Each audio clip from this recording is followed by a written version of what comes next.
மகாராஷ்டிரா மாநிலம் நாக்பூரில் எரிவாயு சிலிண்டர் குடைப்பதில் ஏற்பட்ட தாமதத்தால் ஆத்திரமடைந்த வாடிக்கையாளர் கேஸ் ஏஜென்சி பெண் ஊழியர் மீது மேஜையை தள்ளிவிட்ட சம்பவம் பெரும் பரபரப்பை ஏற்படுத்தியுள்ளது.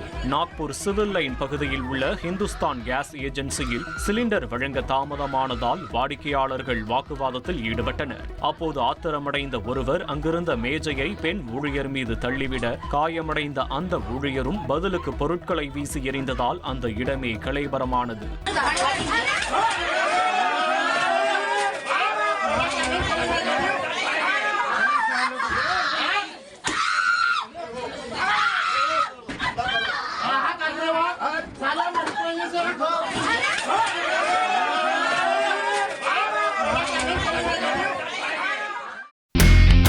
இனி செல்லும் இடமெல்லாம் செய்தி. தந்தி டிவியின் வாட்ஸ்அப் சேனலை ஃபாலோ பண்ணினா செல்ல இருக்கும் இடமெல்லாம் செய்தி. இதோ QR கோட் இப்பவே ஸ்கேன் பண்ணுங்க, ஃபாலோ பண்ணுங்க.